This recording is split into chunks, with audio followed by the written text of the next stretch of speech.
అందరికీ కొంతకాలం విశ్రాంతినిస్తాడు, మళ్ళీ పుట్టుక లేకుండా. ఇప్పుడు నాకు చెప్పండి, శివుడు చేసేటటువంటి పనిలో క్రౌర్యం ఎక్కడుంది? అసలు ఎక్కడైనా క్రౌర్యం ఉందా? ఆయనంతటి మహోదారుడు లోకంలో ఇంకొకడు ఉండడు. ఎందుకని అంటే లోకమునకు తండ్రి ఆయన దయ అటువంటిది. అనుశాసనిక పర్వంలో పార్వతీదేవి అడిగింది పరమశివుణ్ణి, కావాలంటే మీరు మహాభారతం ఇంటికి వెళ్ళి చూడండి. శంకర, కైలాసం ఉంది, వెండికొండ ఉంది, ఇంత గొప్ప అంతఃపురం ఉంది, శ్మశానంలో ఎందుకుంటారు మీరు అని అడిగింది. అడిగితే ఆయన చెప్పాడు, పార్వతి, చేతకాక నేను శ్మశానంలో లేను. బ్రహ్మదేవుడు అడిగాడు, శంకర, చీకటి పడిన తరువాత ఉగ్రభూతాలన్నీ కూడా ఇళ్లల్లోకి బయలుదేరుతాయి, వాళ్ళని అనుష్ఠానం చేయనివ్వవు. సూర్యోదయాత్ పూర్వం నిర్మాల్యం అవి తీసేస్తాయి, తీసి పూజ చేసేస్తాయి. తర్వాత యజమాని చేసినా ఇక ఫలితం ఉండదు. అందుకే ముందు స్నానం ఎవరు అంటే భార్య చేస్తుంది, భర్త చేయడు ముందు స్నానం. భార్య పని ఏమిటంటే ముందు నిర్మాల్యం తీసేస్తుంది, భర్త పూజ చేస్తాడు. ఎందుకంటే ఆయన అనుష్ఠానం చేసుకోవడానికి పూజ చేసి వచ్చే లోపల పూజామందిరం తుడిచి కడిగి ముగ్గు పెట్టి మడినీళ్లు పెట్టి చెయ్యాలి కదా. నిర్మాల్యం తీయడం భార్య పని. అందుకే ఇప్పటికీ శ్రీకాళహస్తిలో శివలింగానికి ముందు అభిషేకం చేయరు, జ్ఞానప్రసూనాంబకి ముందు అభిషేకం, ఇల్లాలు ముందు స్నానం అనడానికి గుర్తు అక్కడ. కాబట్టి శంకర, ఈ ఉగ్రమైనటువంటి భూత ప్రేత పిశాచములన్నీ ఇళ్లల్లోకి వచ్చేస్తాయి. అవి రాకుండా ఉండాలంటే వాటిని కాసేపు తమాషా చేసి అట్టే పెట్టాలి. అందుకని శ్మశానంలో ఆయన నర్తన చేస్తుంటాడు. ఆ నర్తన చేస్తూ అవన్నీ అక్కడ కూర్చుంటాయి. రెండో కారణం ఎందుకుంటానో తెలుసా పార్వతి?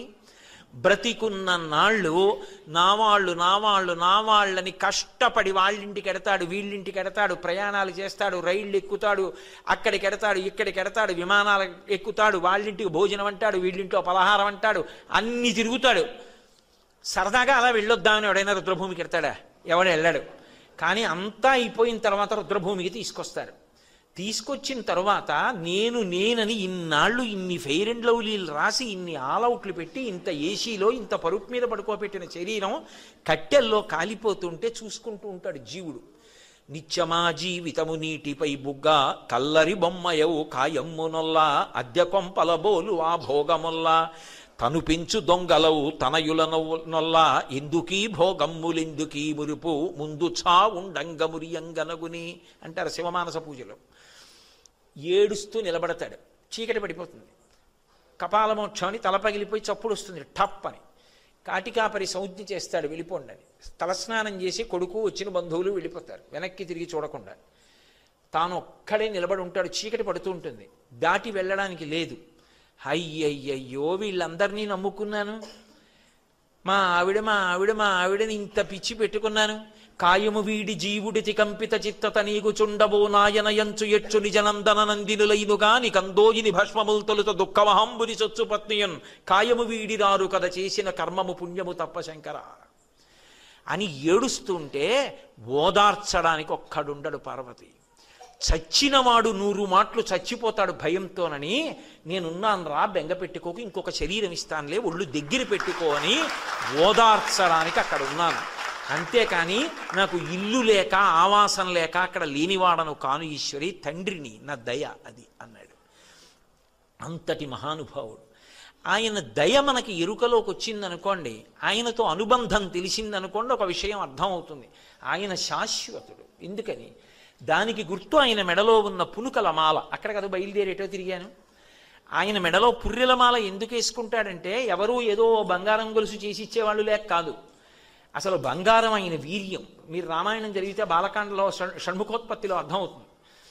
కానీ ఈ సృష్టి అంతా కూడా ఆయన మహాప్రళయంలో లోపలికి తీసేసుకున్న తర్వాత మళ్ళీ సృష్టి చేసేటప్పుడు మొదట బ్రహ్మగారిని సృజిస్తాడు. సృజించి వేదం ఇచ్చి సృష్టి చేయడం మొదలుపెట్టు అంటాడు. అందుకే ఇప్పటికీ తమిళనాడులో కుంభకోణం అని ఒక క్షేత్రం. ఆ క్షేత్రం ఎందుకు వచ్చిందంటే, ఈ సమస్త బ్రహ్మాండములు లయమైపోయిన తరువాత ఒక కుంభం అంటే ఒక కుండలో ఏం చేస్తాడంటే, మళ్ళీ పునఃసృష్టి జరిగేటప్పుడు ఓషధులు భూమి మీద పడాలని అమృతం పోసి అందులో ఓషధులు పెట్టి కుండ వదిలేస్తాడు.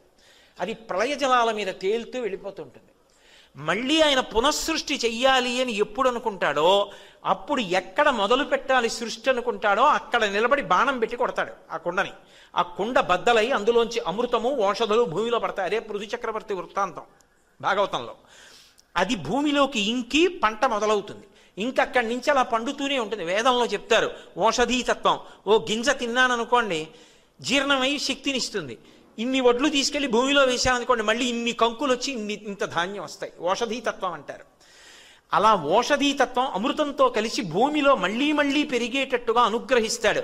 అనుగ్రహించి కుండ బద్దలైపోయి అమృతము ఓషధులు భూమిలోకి వెళ్ళిపోతాయి. ఆ కుండ నీళ్లలో నిలబడిపోతుంది.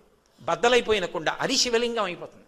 సృష్టి అక్కడ ప్రారంభమైందని గుర్తు కుంభకోణం. అందుకే కుంభము బద్దలైనటువంటి ప్రాంతం, అక్కడ సృష్టి మొదలైంది అని. అందుకే ఇప్పటికీ అక్కడ నీటితో అభిషేకం చేయలేదు. మట్టి లింగం, అది కరిగిపోతుంది. ఎందుకంటే కుండ కదూ మరి లింగాకృతిని పొందింది. అందుకని అక్కడ అభిషేకం చేస్తే మల్లె నూనె అటువంటి వాటితోటే అభిషేకం చేస్తారు. కాబట్టి మళ్ళీ పునః సృష్టి చేసినప్పుడు ముందు బ్రహ్మగారిని సృజించి ఆయనకి వేదం ఇచ్చి సృష్టి చేయమని చెప్తాడు. ఆయనకి వేదం ఇచ్చి సృష్టి చెయ్యమని చెప్పిన తరువాత బ్రహ్మగారు ఈ లోకములను సృజిస్తాడు ఇంతమంది ప్రాణుల్ని. కొంతకాలం అయిపోయిన తర్వాత బ్రహ్మగారు కూడా పడిపోతాడు. పడిపోతే ఆయన 4 తలకాయలు కూడా రుద్రభూమిలో పడిపోతే ఏం మర్యాద? అందరికన్నా పెద్దవాడు, ముందొచ్చినవాడు, ఈ సృష్టి చేసినవాడు, ఆయన పుర్రె కూడా పడిపోతే ఏం బాగుంటుంది అని ఆ పుర్రె తీసి ఓ తడపకి చుట్టుకుని మెళ్ళో వేసుకుంటాడు. ఇప్పుడు అలా ఎన్ని పుర్రెలు ఆయన మెళ్ళో అయ్యాయంటే అదో పెద్ద మాలయింది. అంటే ఎంతమంది బ్రహ్మలు వచ్చి వెళ్ళిపోయారు, ఎన్ని మాటలు సృష్టి వచ్చి వెళ్ళిపోయింది. ఆయన మాత్రం అలాగే ఉన్నాడు. కాలాతీతుడై ఆయన ఉన్నాడు అని చెప్పడానికి గుర్తు ఆయన మెడలో ఉన్న పునుకల మాల. అంతేకాని ఏదో చేతకాక వేసుకున్నటువంటి మాల కాదా మాల.